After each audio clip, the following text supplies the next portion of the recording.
పెదనందిపాడు పన్నుల నిరాకరణోద్యమం 1922 జనవరిలో ప్రారంభమై ఏప్రిల్ వరకు కొనసాగిన ఉద్యమం పెదనందిపాడు పన్నుల నిరాకరణోద్యమం. పెదనందిపాడు కూడా నాడు గుంటూరు జిల్లాలోనే ఉండే ప్రాంతం. ఓకే, మరి పెదనందిపాడు పన్నుల నిరాకరణోద్యమానికి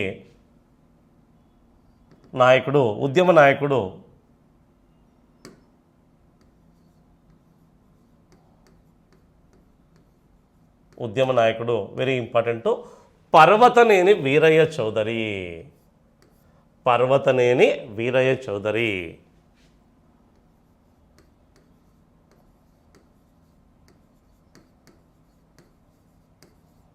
పర్వతనేని వీరయ్య చౌదరి ఉద్యమ నాయకుడు. ఇతని బిరుదే ఆంధ్ర శివాజీ అని పిలుస్తారు. ఇతడి బిరుదు ఆంధ్ర శివాజీ.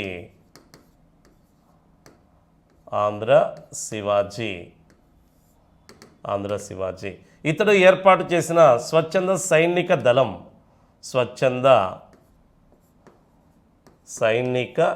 దళం శాంతి సేన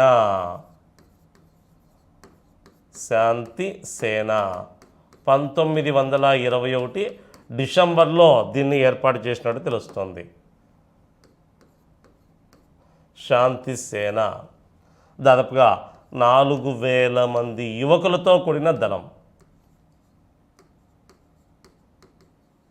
4000 మంది యువకులతో కూడిన దళమే శాంతి సేన. రామదండు అయితే దుగ్గిరాల గోపాలకృష్ణయ్య ఏర్పాటు చేసిన స్వచ్ఛంద వాలంటరీ దళం. ఇది స్వచ్ఛంద సైనిక దళం శాంతి సేన. మరి పెదనందిపాడు పన్నుల నిరాకరణోద్యమానికి కారణం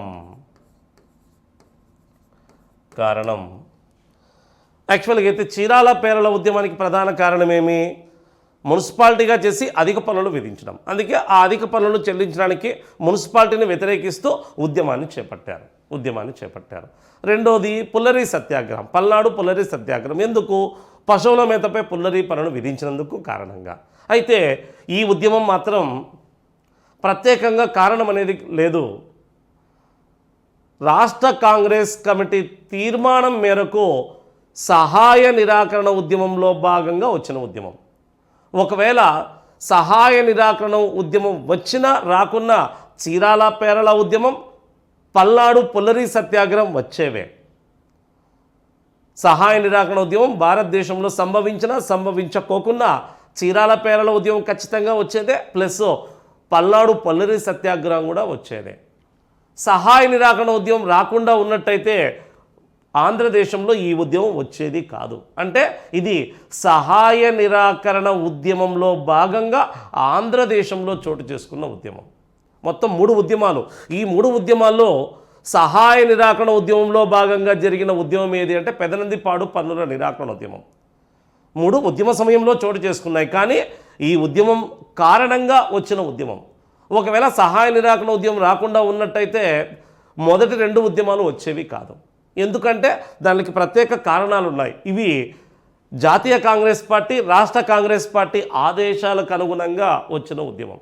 ఏంటనే చూస్తే దేశవ్యాప్తంగా సహాయ నిరాకరణ ఉద్యమం 1920-22 మధ్యకాలం వరకు కొనసాగుతూ వచ్చింది. ఈ సమయంలో జాతీయ కాంగ్రెస్ పార్టీ 1921 నవంబర్లో ఢిల్లీలో సమావేశమై దేశవ్యాప్తంగా బ్రిటిష్ ప్రభుత్వానికి వ్యతిరేకంగా పన్నులను కూడా వ్యతిరేకిస్తూ ఉద్యమించాలని పిలుపునిస్తుంది. జాతీయ కాంగ్రెస్ కమిటీ 1921 నవంబర్లో ఢిల్లీలో సమావేశమై భారతదేశంలో బ్రిటిష్ ప్రభుత్వాలకు వ్యతిరేకంగా పన్నులు కూడా కట్టకుండా ఉద్యమించాలని పిలుపునిస్తుంది. దీంతో రాష్ట్ర కాంగ్రెస్ కమిటీ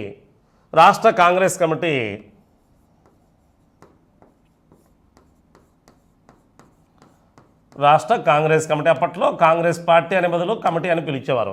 రాష్ట్ర కాంగ్రెస్ కమిటీ 1922 జనవరి 7వ తేదీన మనకేం డేటా మెడగడు జనవరిలో బెజవాడలో సమావేశమై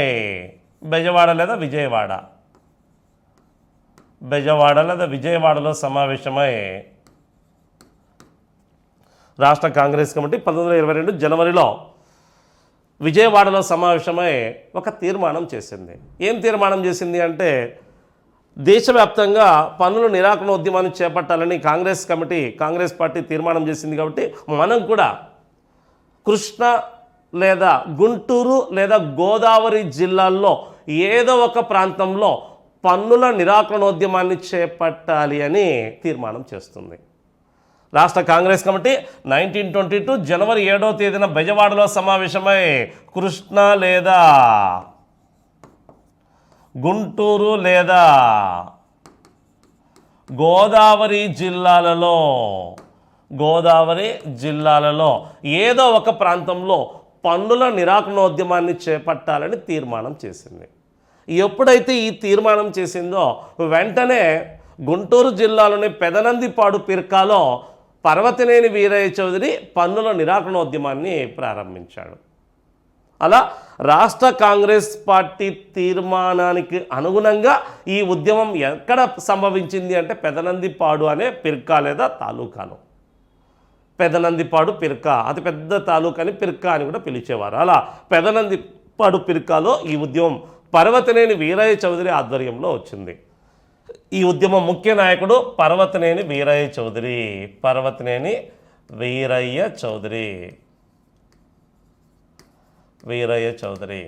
మరి ఈ పర్వతనేని వీరయ్య చౌదరి ఆధ్వర్యంలో ఉద్యమం పెదనందిపాడులో ఉధృతంగా కొనసాగింది. అయితే ఈ ఉద్యమంలో ప్రధాన పాత్ర పోషించిన వారు గ్రామాధికారులు.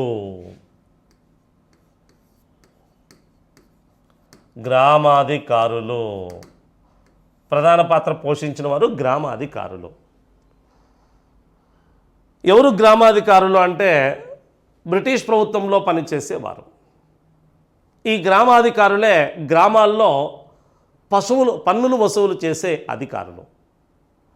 గ్రామాధికారులు లేదా గ్రామకరణంలో అంటారు. గ్రామకరణం లేదా గ్రామాధికారులు. వీళ్ళు గ్రామాల్లో పన్నులను వసూలు చేసే అధికారులే గ్రామాధికారులు. వీళ్ళకు కూడా చాలా సమస్యలు ఉండేవి. గ్రామాధికారులకి జీతాలు తక్కువగా ఇవ్వడం, ఆ ఇచ్చే జీతాలు కూడా సక్రమంగా నెలలా జీతాలు సరిగా ఇవ్వకపోవడం, వారికి గౌరవమైన స్థితి కూడా లేకపోవడం వంటి చాలా కారణాల వల్ల వాళ్ళు అసంతృప్తితో ఉన్నారు. ఈ సమయంలో ఇదే మంచి అవకాశంగా భావించిన గ్రామాధికారులు కూడా తమ సమస్యల పరిష్కారం కోసం ఇక్కడ ఈ ఉద్యమంలో పాలు పంచుకోవడం కనిపిస్తుంది. వాళ్ళు వెంటనే తమ ప్రభుత్వ ఉద్యోగాలకి, గ్రామ కరణములు లేదా అధికార ఉద్యోగాలకి రాజీనామా చేసి పర్వతనేని వీరయ్య చౌదరి ఆధ్వర్యంలో పన్నుల నిరాకరణ ఉద్యమంలో పాల్గొంటారు. అంటే పన్నులు వసూలు చేసే అధికారులే తమ ఉద్యోగాలకి రాజీనామా చేసి ఉద్యమంలో చేరడం కనిపిస్తుంది. ఓకే, మరి దాదాపుగా ఎన్ని గ్రామాలకు సంబంధించిన గ్రామాధికారులు రాజీనామా చేశారా, గ్రామాధికారుల రాజీనామాకు నాయకత్వం వహించింది ఎవరు అనేది కూడా ఇంపార్టెంట్. దాదాపుగా 29 గ్రామాలకు చెందిన 100 మంది గ్రామాధికారులు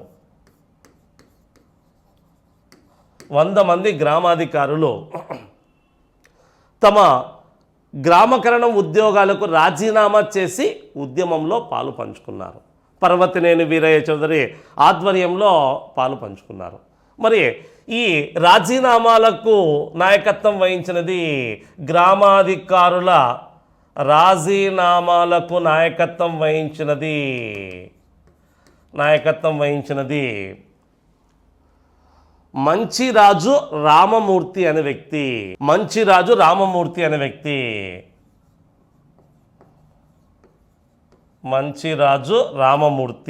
ఒకటే పేరే,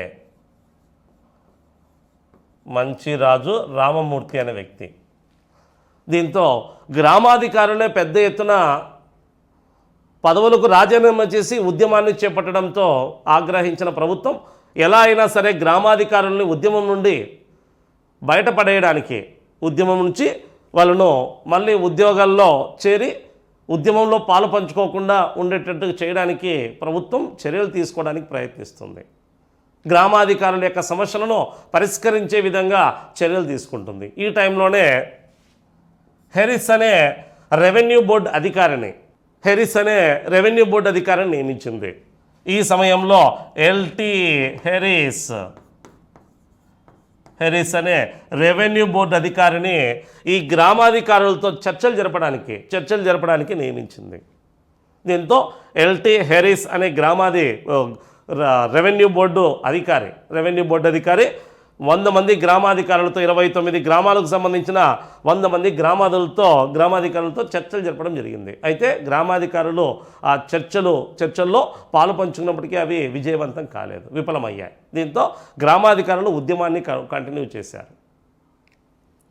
ఇలా పర్వతనేని వీరయ్య చవితి ఆధ్వర్యంలో 100 మంది గ్రామాధికారులు పెద్ద ఎత్తున పన్నుల నిరాకరణోద్యమంలో పాలు పంచుకున్నారు. ఈ ఉద్యమం విజయవంతంగా నిర్వహించడంలో ప్రధాన పాత్ర పోషించింది వీరయ్య చౌదరి ఆధ్వర్యంలో ఏర్పడిన శాంతిసేన. ఈయన ఏర్పాటు చేసిన స్వచ్ఛంద సైనిక దళం ఏం పేరు అంటే శాంతిసేన. ఈ శాంతిసేన ఆధ్వర్యంలోనే పర్వతనేని వీరయ్య చౌదరి గ్రామాధికారులు ఉద్యమాన్ని ఉధృతంగా నిర్వహించడం జరిగింది. మరి దీంతో ఈ ఉద్యమాన్ని అణిచివేయుటకు మద్రాస్ ప్రభుత్వం, నాటి బ్రిటిష్ మద్రాస్ ప్రభుత్వము స్పెషల్ కలెక్టర్గా రూథర్ఫర్డ్ అనే అధికారిని నియమించడం జరిగింది. ఈ ఉద్యమాన్ని అణిచివేయుటకు స్పెషల్ కలెక్టర్గా రూథర్ఫర్డ్, ఆల్రెడీ గుంటూరు కలెక్టర్ ఎవరంటే షీల్డ్, ఇతను స్పెషల్ కలెక్టర్గా నియమించడం జరిగింది. రూథర్ఫర్డ్ను నియమించడం జరిగింది. రూథర్ఫర్డ్ ఈ ఉద్యమాన్ని అణిచివేయడానికి ఆయన పెద్ద పోలీస్ దళంతో పెదనందిపాడులో పర్యటించినప్పుడు శాంతిసేన శాంతియుతంగా ఉద్యమాన్ని చేపట్టింది. రూథర్ఫర్డ్ ప్రజల్ని రెచ్చగొట్టి, ఉద్యమం నిర్వహిస్తున్న వారిని రెచ్చగొట్టి ఎలా అయినా సరే రెచ్చిపోయిన వారిపైన లాఠీ చార్జీ జరిపించైనా సరే ఉద్యమాన్ని చేపట్టాలని అనేక విధాలుగా ప్రయత్నాలు చేశాడు. కానీ పర్వతనేని వీరయ్య చౌదరి ఆధ్వర్యంలోని శాంతిసేన శాంతియుతంగానే ఉద్యమాన్ని చేపట్టింది. ఈ సమయంలో ఈ ఉద్యమం నిర్వహణ ఏ విధంగా కొనసాగుతుంది, ఉద్యమం నిర్వహించచ్చా లేదా దాన్ని ఆపివేయడము సరైందా వంటి అంశాలను పర్యవేక్షించడానికి రాష్ట్ర కాంగ్రెస్ కమిటీ 3 సభ్యులతో కూడిన ఒక సబ్ కమిటీని ఏర్పాటు చేయడం జరిగింది. రూథర్ఫర్డ్ ఈ జిల్లాలో పర్యటించినప్పుడు, పెదనందిపాడు పిర్కాలో పర్యటించినప్పుడు శాంతియుతంగా ఉద్యమం కొనసాగుతుంది. మరి ఈ ఉద్యమం నిర్వహణ ఎలా జరుగుతుందో పర్యవేక్షించి దానిపైన నివేదిక ఇవ్వడానికి రాష్ట్ర కాంగ్రెస్ కమిటీ 3 సభ్యులతో కూడిన ఒక కమిటీని ఏర్పాటు చేసింది. మరి ఈ ఉద్యమాన్ని పర్యవేక్షించి నివేదిక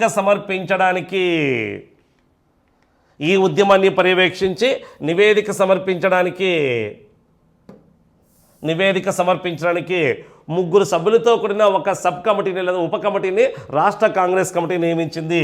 ఆ 3లో ఒకరు కాశీనాథుని నాగేశ్వరరావు, రెండో వ్యక్తి టంగుటూరి ప్రకాశం పంతులు, మూడో వ్యక్తి దండు నారాయణరావు అనే వ్యక్తుల్ని నియమించింది. దండు నారాయణరావు ఒకరు, కాశీనాథుని నాగేశ్వరరావు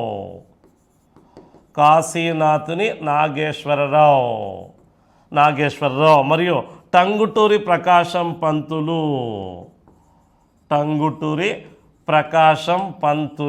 మరొక వ్యక్తి దండు నారాయణరావు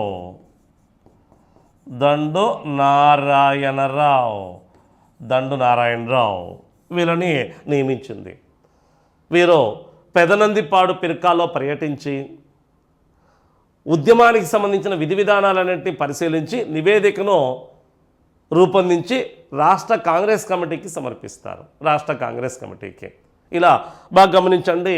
పల్నాటి పుల్లరి సత్యాగ్రహ ఉద్యమ నిర్వహణపై నియమించబడిన కమిటీలో సభ్యులు ఎవరెవరంటే ఉన్నవ లక్ష్మీనారాయణ, వేదాంతం నరసింహాచారి. పల్నాటి పుల్లరి సత్యాగ్రహ ఉద్యమ నిర్వహణ కోసం పర్యవేక్షించడం కోసం నియమించబడిన వ్యక్తులు వాళ్ళు. ఇక్కడ ఈ ఉద్యమాన్ని పర్యవేక్షించి ఉద్యమానికి సంబంధించిన విధానాలపై నివేదికలు సమర్పించడానికి రాష్ట్ర కాంగ్రెస్ కమిటీ నియమించిన 3 సభ్యులతో కూడిన కమిటీలో వ్యక్తులు ఎవరెవరంటే కాశీనాథుని నాగేశ్వరరావు, టంగుటూరి ప్రకాశం పంతులు, దండు నారాయణరావులు.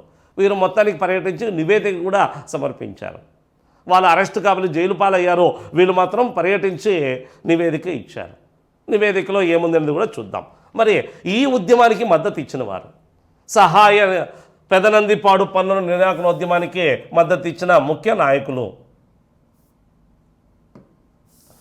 నాయకులు ఒకరు కొండా వెంకటప్పయ్య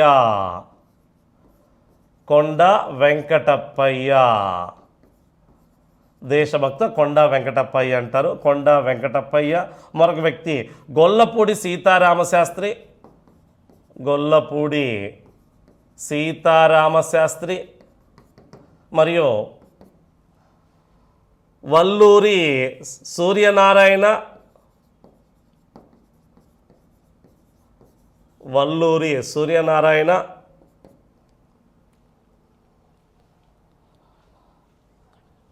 మరొక వ్యక్తి శరణు రామస్వామి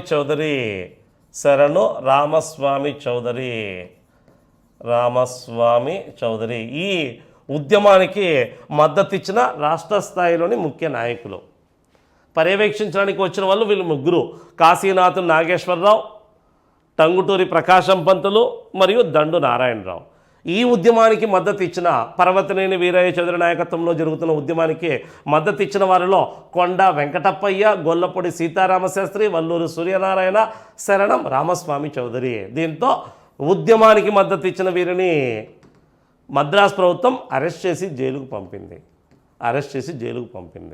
అంతేకాకుండా ముఖ్య ఉద్యమ నాయకుడైన పర్వతనేని వీరయ్య చౌదరిని కూడా కాల్చి చంపుతామని బెదిరించి ఆయన్ని కూడా అరెస్ట్ చేసి జైలుకు పంపింది.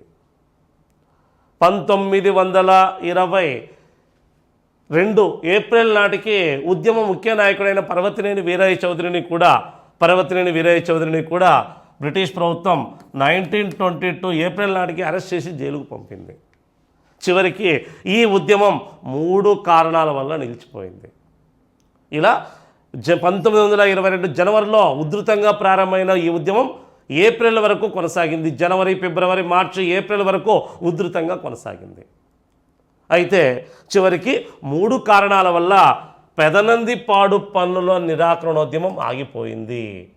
3 కారణాల వల్ల ఉద్యమం ఆగిపోయింది. అందులో ఒకటి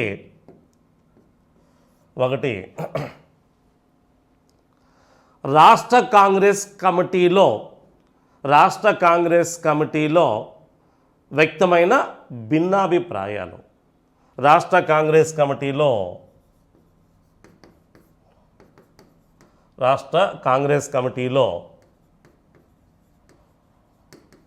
వ్యక్తమైన భిన్నాభిప్రాయాలు కారణంగా మరి ఈ ఉద్యమాన్ని పర్యవేక్షించడానికి వచ్చిన సబ్ కమిటీ సభ్యులు 3.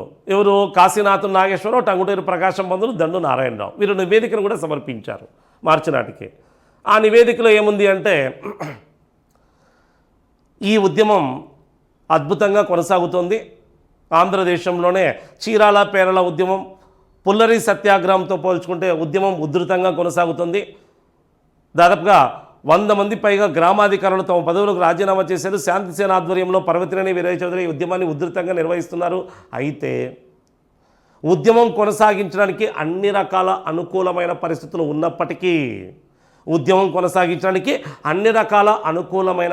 ఉన్నప్పటికీ ప్రభుత్వం అణిచివేతకు దిగితే, ఒకవేళ ప్రభుత్వం అణిచివేతకు దిగితే ప్రజలు రెచ్చిపోయి దాడులు చేసే ప్రమాదం ఉంది. కాబట్టి ఉద్యమాన్ని నిలిపివేస్తే మేలు అని నివేదికలో తెలిపింది సబ్ కమిటీ. ఆ 3 సభ్యులతో కూడిన సబ్ కమిటీ ఏం చెప్పింది? అయ్యా, ఉద్యమం కొనసాగించడానికి అన్ని రకాల అనుకూల పరిస్థితులు ఉన్నాయి. అయితే ప్రభుత్వం ఉద్యమాన్ని అణిచివేయడానికి ప్రయత్నిస్తే దమననీతికి ప్రయత్నిస్తే ఉద్యమకారులు ప్రభుత్వం మీద తిరుగుబాటు చేసే ప్రమాదం ఉంది. దీంతో ఉద్యమం హింసాయుతంగా మారే ప్రమాదం ఉంది. కాబట్టి ఉద్యమం నిలిపివేయడమే మేలు అని నివేదిక సమర్పించింది రాష్ట్ర కాంగ్రెస్ కమిటీకి. 3 సభ్యులతో కూడిన సబ్ కమిటీ. దీంతో కమిటీలో కొంతమంది ఉద్యమాన్ని నిలిపివేయాలని భావిస్తే, మరికొంతమంది లేదు, ఉద్యమాన్ని కొనసాగించాలి అని గట్టిగా వాదించారు. ఇలా ఈ రాష్ట్ర కాంగ్రెస్ కమిటీలో భిన్న వాదనలు వచ్చాయి. ఇంకా కమిటీ చెప్పింది కదా, ఉద్యమాన్ని నడపడానికి అనుకూల పరిస్థితులు ఉన్నాయంటున్నారు. ఒకవేళ ప్రభుత్వం అణచివేతకు దిగినప్పుడు పరిస్థితులు చేదాటిపోతాయంటున్నారు. ఇప్పటివరకు శాంతియుతంగానే కొనసాగుతుంది కాబట్టి ఉద్యమాన్ని కంటిన్యూ చేయండి అని కమిటీలో కొంతమంది చెప్తే మరికొంతమంది వ్యతిరేకిస్తారు. కమిటీ చివరిగా ఏం నిర్ణయం తీసుకుందంటే ఉద్యమాన్ని నిలిపివేయాలని నిర్ణయం తీసుకుంది. ఇలా కమిటీలో భిన్నాభిప్రాయాలు ఉన్నప్పటికీ ఉద్యమాన్ని నిలిపివేయాలని రాష్ట్ర కాంగ్రెస్ కమిటీ నిర్ణయం తీసుకోవడం, భిన్నాభిప్రాయాలు ఉన్నప్పటికీ అంతిమంగా ఉద్యమాన్ని నిలిపివేయడానికే అంగీకరించడం. ఇంకా ఇదే సమయంలో గాంధీజీ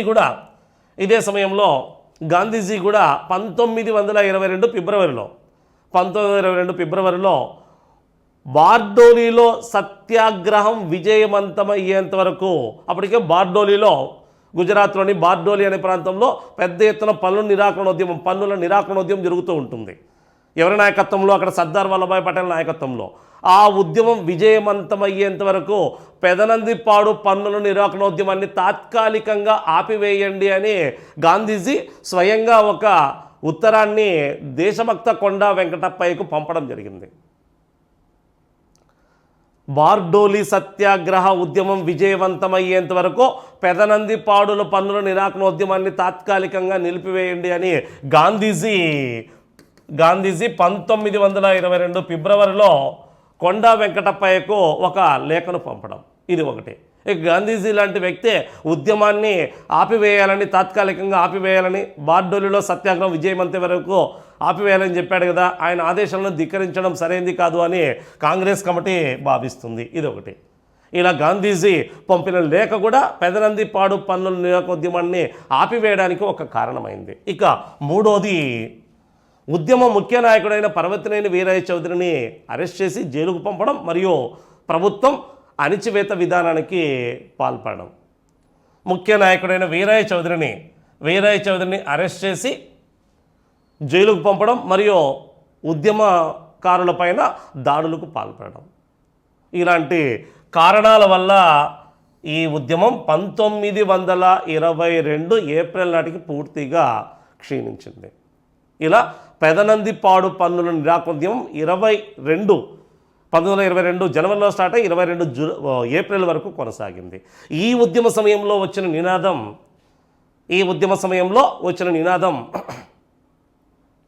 గాంధీజీ ప్రభుత్వం వస్తోంది, ఈ ప్రభుత్వానికి మేము పన్నులు కట్టం అనే నినాదం ఈ ఉద్యమ సమయంలోనే ఆంధ్రదేశంలో పెద్ద ఎత్తున చోటు చేసుకుంది.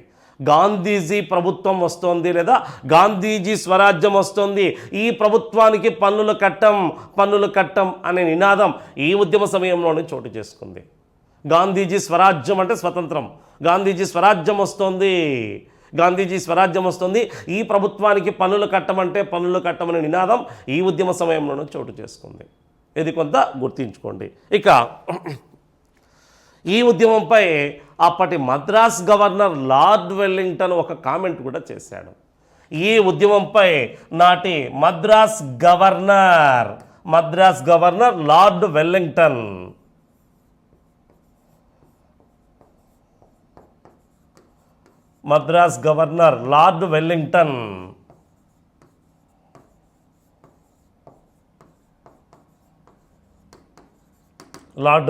ఒక కామెంట్ కూడా చేశాడు, వెరీ ఇంపార్టెంట్. ఏం చెప్పాడంటే లార్డ్ వెల్లింగ్టన్, ఈ పెదనందిపాడు పన్నుల నిరాకరణోద్యమం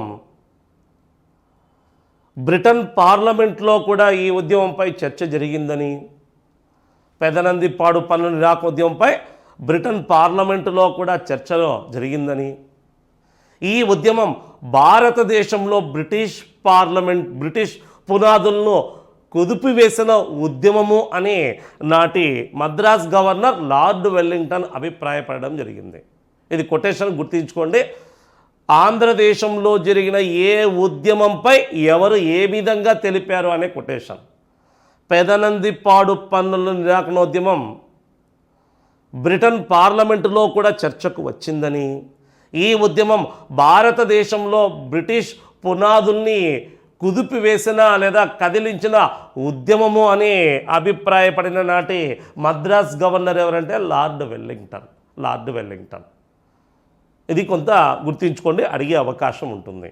ఎలా అడుగుతారంటే, ఈ క్రింది నాటి మద్రాస్ గవర్నర్ వెల్లింగ్టన్ ఈ క్రింది ఏ ఉద్యమంపై ఈ విధమైన కామెంట్ చేశాడు అని: 1 చీరాల పేరల ఉద్యమం, 2 పెదనందిపాడు పన్నుల నిరాకరణ ఉద్యమం, 3 పల్నాటి పుల్లరి సత్యాగ్రహం, 4 రాయచోటి అటవీ సత్యాగ్రహం వంటివి ఆప్షన్లో ఉంటాయి. ఏది అంటే పెదనందిపాడు పన్నుల నిరాకరణ ఉద్యమం. అదే దేశభక్త కొండా వెంకటప్పయ్య ఏ ఉద్యమం గురించి ఏం కామెంట్ చేశాడంటే, దేశభక్త కొండా వెంకటప్పయ్య చీరాల పేరల ఉద్యమంపై ఏం కామెంట్ చేశాడు: అషేత్ హిమాచలం నుండి కన్యాకుమారి వరకు భారతీయ ప్రజల హృదయాలను సంభ్రమాశ్చర్యాలకు లేదా ఆశ్చర్యాలకు గురి చేసిన ఉద్యమం అని చీరాల పేరల ఉద్యమాన్ని అభివర్ణించింది కొండా వెంకటప్పయ్య. ఇక ఈ ఉద్యమం గురించి బ్రిటన్ పార్లమెంట్లో కూడా చర్చకొచ్చిందని, ఈ ఉద్యమం భారతదేశంలో బ్రిటిష్ పార్లమెంటు పునాదుల్ని కదిపివేసిన లేదా కదిలించిన ఉద్యమంగా అభివర్ణించిన నాటి మద్రాస్ గవర్నర్ ఎవరంటే లార్డ్ వెల్లింగ్టన్. ఇవి ఈ ఉద్యమ సమయంలో ఈ ఉద్యమ సమయంలో గుంటూరు జిల్లాలో చోటు చేసుకున్న అత్యంత ముఖ్యమైన ఉద్యమాలు. దీంతోపాటు ఈ ఉద్యమ సమయంలో కడప జిల్లాలోని రాయచోటిలో కూడా అటవీ సత్యాగ్రహం ఒకటి ఏర్పడింది. ఈ ఉద్యమ సమయంలో రాయచోటి అటవీ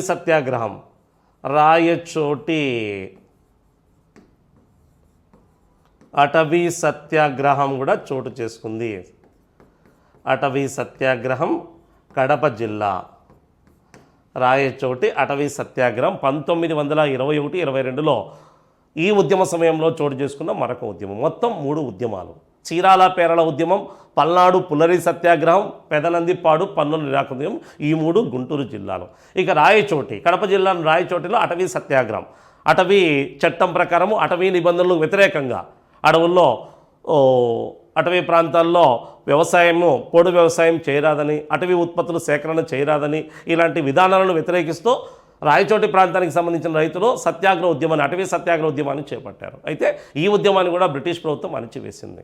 ఇలా 4 ఉద్యమాల్లో 3 ఉద్యమాలు గుంటూరు, 1 మాత్రమే కడప జిల్లా. అయితే 4 ఉద్యమాలను బ్రిటిష్ వారు పూర్తిగా అణిచివేయడం జరిగింది.